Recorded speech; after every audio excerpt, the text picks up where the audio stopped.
ٹھاٹھے مارتے سمندر کے لہروں میں گرا ایک چھوٹا سا جزیرہ، جہاں تمام مسلم دنیا کو ختم کرنے کے منصوبے بنائے جا رہے تھے۔ لیکن قدرت بھی اپنے منصوبے بنانے میں لگی ہوئی تھی۔ اسے کسی اور جگہ تلاش تھی، اپنے ماں باپ، اپنی شناخت، اپنے مذہب کی۔ اس نے آنکھ کھولی تو وہ بھیڑیوں کے غول میں پھنسا ہوا تھا جو اسے کچا چبا جانا چاہتے تھے۔ لیکن قدرت اسے ایک اہم مقصد کے لیے چن چکی تھی، محبت، نفرت، سنسنی سے بھرپور لہو رنگ داستان۔ محافظ محافظ محافظ اور یہ مارشل آرٹ کی تربیت؟ میں نے پوچھا۔ کچھ تو زمانے نے سکھا دیا۔ جب دشمنوں سے بچتا پھر رہا تھا، اس دوران میں بہت کچھ سیکھنے کو ملا تھا۔ باقی کسر میں نے استادوں سے سیکھ کر پوری کر لی۔ کچھ عرصے میں افغانستان میں بھی رہا، مجاہدین کے ساتھ مل کر روسیوں سے لڑتا رہا۔ لیکن جب روسی چلے گئے اور مجاہدوں نے آپس میں لڑنا شروع کر دیا تو میں بددل ہو کر وہاں سے نکل آیا۔ ہانگ کانگ کی ایک یونیورسٹی میں لیکچررشپ مل گئی، وہاں پر فنون حرب بھی سیکھے۔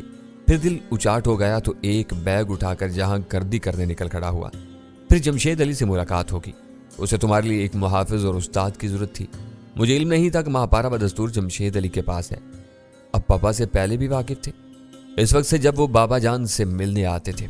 حسن علی کے لہجے میں ہلکی سی تلخی تھی۔ جمشید علی کی بابا جان اور مہاپارا کے والد ڈاکٹر عظمت سے یکساں دوستی تھی۔ ان دنوں جمشید علی تہران میں ہی تھے۔ ہمیں صرف اتنا معلوم تھا کہ جمشید علی ترکی میری لائن چلا رہے ہیں۔ ان کے دیگر کاروباروں کے بارے میں ان کے نزدیک ترین دوستوں کو بھی معلوم نہیں تھا۔ دیگر کاروبار کیا مطلب؟ میں نے تجسس سے پوچھا۔ جمشید علی کے شاہی خاندان سے بھی گہرے تعلقات تھے۔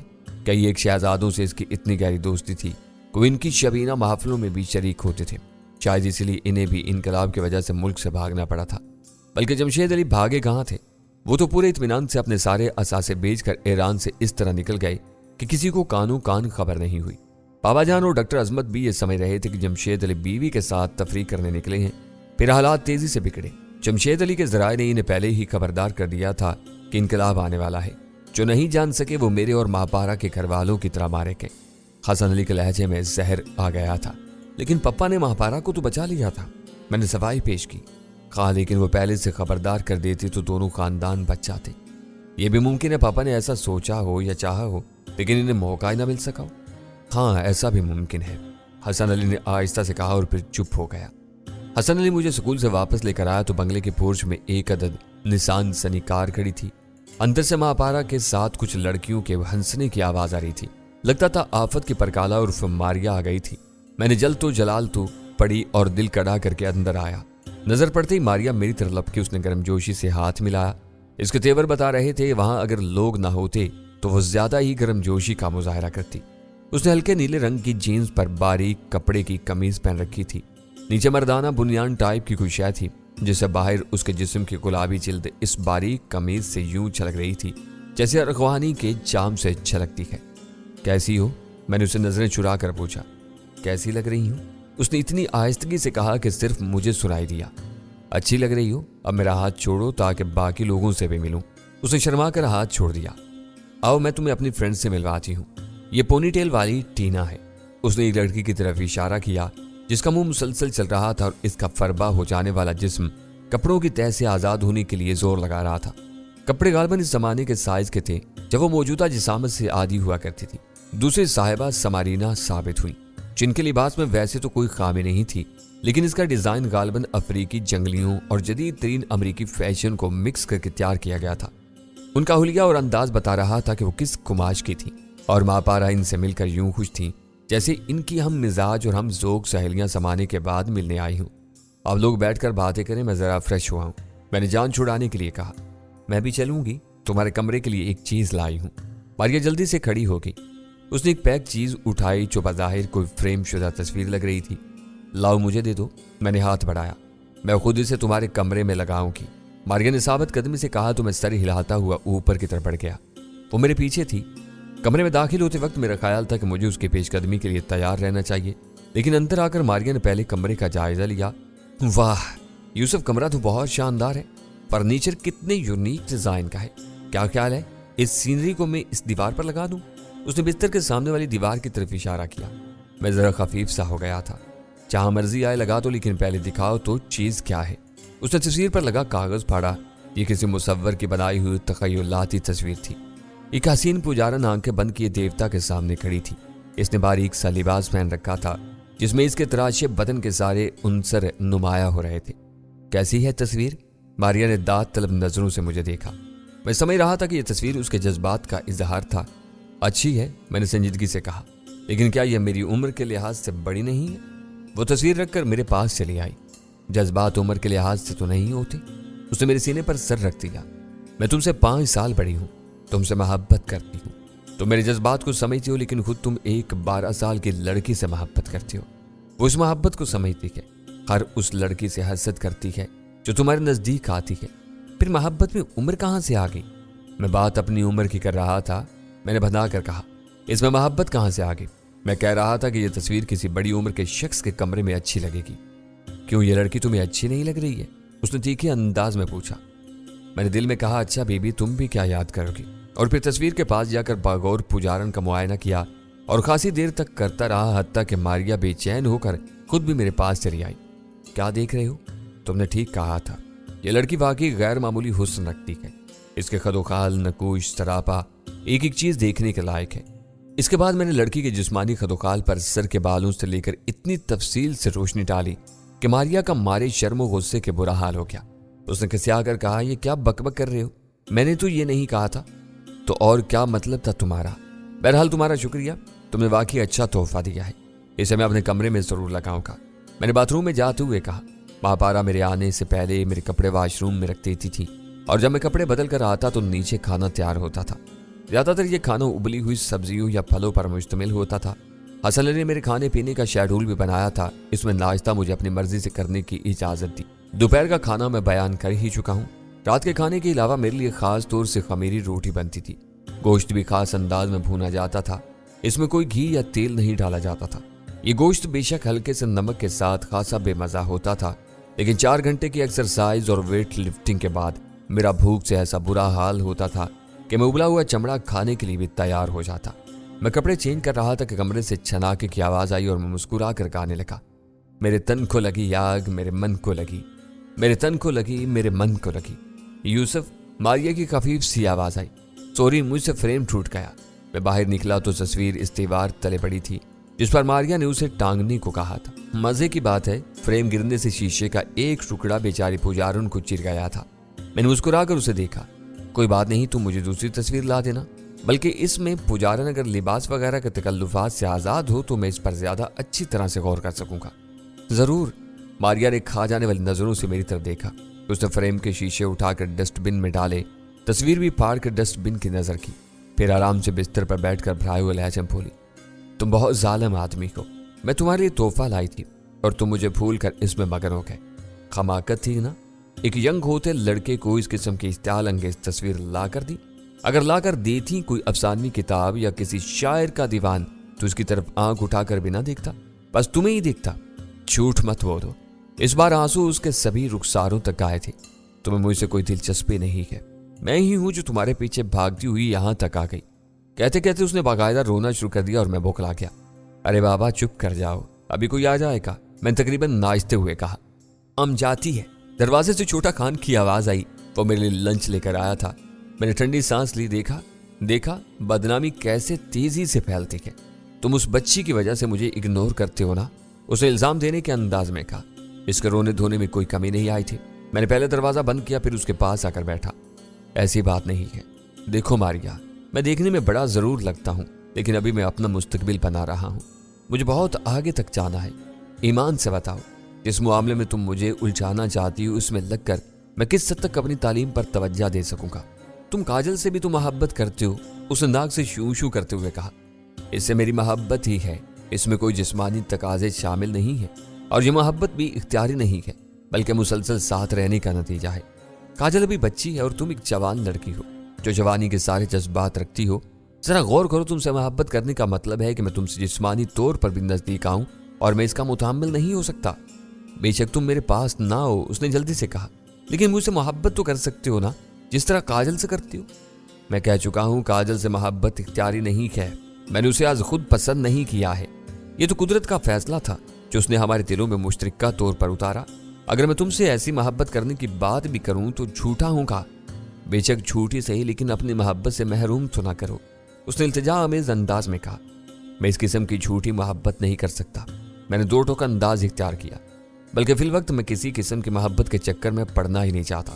آؤ نیچے چلیں۔ اس نے مجھے دیکھا اور میرے بے تاثر چہرے کو دیکھ کر اٹھ گئی۔ اس نے چہرہ صاف کیا، ہم نیچے آئے۔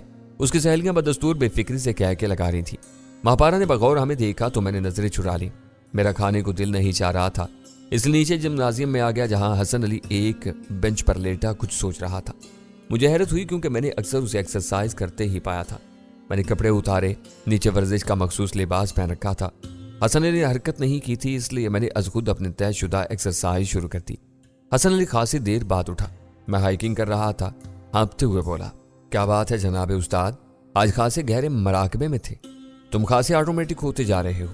اس نے میری بات اڑا دی۔ کل ہائیکنگ کا کیا پروگرام ہے؟ میں نے دریافت کیا۔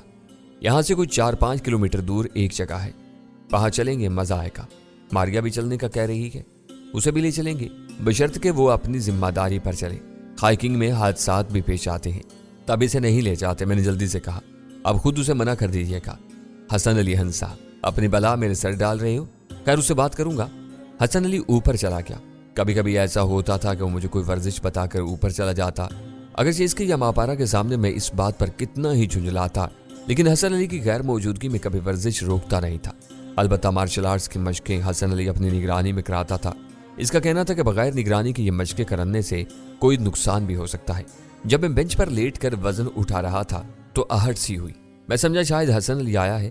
میں نے سانس روک کر کہا، استاد محترم کیا ہوا، بلا سے نمٹ نہیں سکے؟ بلا خود چلی آئی ہے۔ پاس سے ماریا کی آواز ابھری اور میں کڑھا کر رہ گیا۔ مارے گئے تو مجھ سے اس طرح جان نہیں چھڑا سکتے۔ میں نے ویٹ اسٹینڈ پر رکھا اور اٹھ بیٹھا۔ ماریا پاس ہی کھڑی تھی، اسے سینے پر ہاتھ باندھ رکھے تھے۔ دیکھو مس ماریا، یہ کوئی اچھی بات نہیں ہے، تم اپنے گھر والوں کو بتائے بغیر آئی ہو۔ ہائیکنگ کوئی آسان کام نہیں ہے، خدا نہ خواستہ تمہیں کوئی چوٹ لگی تو ہم کیا جواب دیں گے؟ تم اس کی فکر مت کرو نا، میں اپنی ذمہ داری پر یہاں آئی ہوں اور اپنی ذمہ داری پر تمہارے ساتھ جا رہی ہوں۔ اس کے لہجے میں ہٹ ترمی تھی۔ پھر اس نے پرشوق نظروں سے مجھے دیکھا۔ واہ، تمہارا جسم تو بالکل باڈی بلڈر سا ہو گیا ہے۔ حسن علی نے مجھ پر بہت محنت کی، ورنہ 1 سال پہلے میں کوئی خاص نہیں تھا۔ میں نے خاص انداز میں فرش پر بیٹھتے ہوئے کہا، بھاری ورزش کے بعد سانس قابو کرنے کے لیے ایکسرسائز لازمی تھی۔ ماریا میرے پاس آ بیٹھی، کیا میں بھی تمہارے ساتھ ایکسرسائز کروں؟ میں نے مشق ختم کر کے سانس لی۔ تم صرف دیکھو۔ ماریا کھسک کر مزید نزدیک آ گئی۔ کیوں؟ ورزش بغیر کسی نگران کے نہیں کرنا چاہیے۔ وہ اتنے نزدیک آ گئی کہ اس کی سانسیں میری گردن اور شانے کو چھونے لگی تھی۔ یوسف، کیا تمہیں ایکسرسائز کرنے والی لڑکیاں اچھی لگتی ہیں؟ میں ذرا دور ہو گیا۔ مجھے ہر قسم کی لڑکیاں اچھی لگتی ہیں، لیکن دور دور سے۔ کیا میں بھی؟ اس نے منہ لٹکایا۔ ظاہر ہے، ورنہ میں اپنا کام توجہ سے نہیں کر پاؤں گا، میں نے کہا، اور 2 بینچوں کو ساتھ رکھ کر اس طرح ان پر لیٹ گیا کہ ایک پر گھٹنے تک پاؤں تھا اور دوسرے پر شانے رکھے تھے۔ درمیانی جسم ہوا میں معلق تھا۔ یہ ایکسرسائز ریڑھ کی ہڈی اور پیٹ کے مسلز کے لیے مثالی لیکن بے حد سخت تھی۔ حسن علی جب اپنی نگرانی میں کراتا تھا تو کبھی کبھی میرے پیٹ پر 10 کلو وزن بھی رکھ دیتا تھا۔ اس وقت یہ مشق صحیح معنوں میں عذاب بن جاتی تھی۔ شروع میں مجھے بڑی پریشانی ہوئی تھی، لیکن رفتہ رفتہ میں عادی ہو گیا۔ ماریا اپنی جگہ سے اٹھ کر آئی اور اچانک میرے پیٹ پر بیٹھ گئی۔ کمر کو خم کھانے سے روکنے کے لیے مجھے زبردست جدوجہد کرنا پڑ رہی تھی۔ یہ کیا حرکت ہے؟ میں نے بمشکل کہا۔ وہ شرارت سے ہنسی، میرا وزن ہی کتنا ہے، پھول جیسا تو ہے، گوبھی کے پھول سے زیادہ، میں نے جل کر کہا۔ اپنے الفاظ واپس لو، اس نے دھمکی دی، ورنہ اس بار میں اچھل کر بیٹھوں گی۔ اوکے بابا، میں نے فوراً ہار مان لی۔ وہ ہنستی ہوئی اٹھی اور اوپر کی طرف چلی گئی۔ رات کے کھانے پر ماں پارا نے خاصا اہتمام کروایا ہوا تھا، ورنہ عام طور سے 2-3 ڈشیں ہی ہوا کرتی تھی۔ مجھے لگا جیسے یہ سب ماریا کے اعزاز میں ہو۔ اگرچہ ماں پارا آزاد خیال قسم کی لڑکیوں کو زیادہ پسند نہیں کرتی تھی، لیکن وہ ماریا سے خوش تھی اور اسی طرح میرے معاملے میں اس کی حوصلہ افزائی کرتی تھی۔ مجھے کسی قدر حیرت تھی کہ وہ کاجل کے بارے میں میرے جذبات اور احساسات سے اچھی طرح واقف تھی۔ اس کے باوجود ماریا کی حوصلہ افزائی کر رہی تھی۔ وہ بھی ان کے ساتھ بے حد خوش تھی۔ اس کی سہیلیاں بور ہو رہی تھیں اور ان کا ارادہ تھا کہ کل تفریح کے لیے ایوبیا کی طرف جائیں گے۔ ماریا ہمارے ساتھ ہی رہتی۔ ماریا اور اس کی سہیلیوں کو اوپر والا اضافی بیڈ روم دیا گیا تھا۔ मैं हस्बे मामूल सोने की तैयारी कर रहा था कि दरवाजे पर हल्की सी दस्तक हुई। मैं समझा माँ पारा होंगी। वो अक्सर देखने आ जाती थी कि मैं सोने जा रहा हूँ या मैंने दूध का किंग साइज गिलास खाली कर दिया या नहीं। लेकिन जब दरवाजा खोला तो मारिया हवा के झोंके की तरह वारित हुई और पैर तस्मा पाग की तरह मुझ से पड़ गई। मैंने कसमसा कर कहा, यह क्या हरकत है? लेकिन फिर उसकी गर्म जोशी के आगे हथियार डाल दिए। मैं जिस उम्र में था वहां फितरी तौर पर सब कुछ अच्छा लगता था, और जब मैंने महसूस किया कि मैं बेकाबू हो रहा हूं तो मैंने मारिया को पीछे धकेल दिया। उसे दोबारा उठने की कोशिश की, लेकिन मैंने शाने से थाम कर उसे दूर रखा। प्लीज मारिया, यह अच्छा नहीं होगा। मैंने उसे जग से निकालकर पानी पिलाया। उसके जज्बात में जो उबाल आया था वो किसी कदर सर्द हुआ और वो बिस्तर पर बैठ गई। फिर फूट फूट कर रोने लगी। मैंने बौखलाकर उसके मुंह पर हाथ रख दिया। ये क्या गजब कर रही हो? माँ पारा का रूम सामने है, वो चली आएंगी। उसने आवाज दबा ली, लेकिन सिसकियां नहीं रुकी। मैं पागल हूं, मैं क्या करूं? मैंने जानबूझकर तो तुमसे मोहब्बत नहीं की और अब मुझे तुम्हारे सिवा कुछ नजर नहीं आता।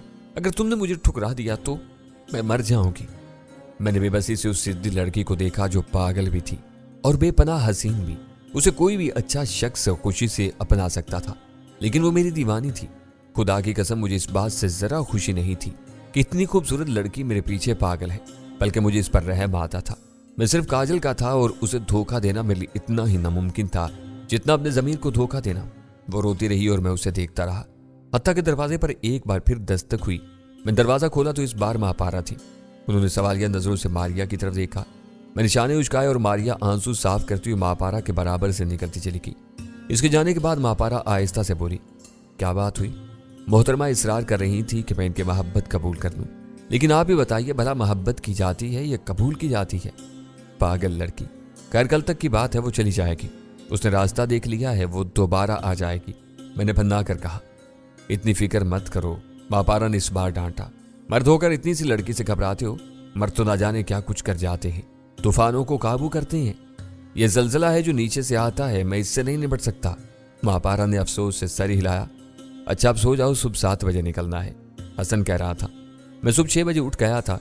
हाइकिंग का विलीन असूल यही है कि बिल्कुल सुबह सवेरे निकला जाए, ताकि जब तक रोशनी फैले आप मतलूबा मकाम पर पहुंच चुके हो। जब मैं लिबास बदल कर नीचे पहुंचा तो नाश्ता तैयार था।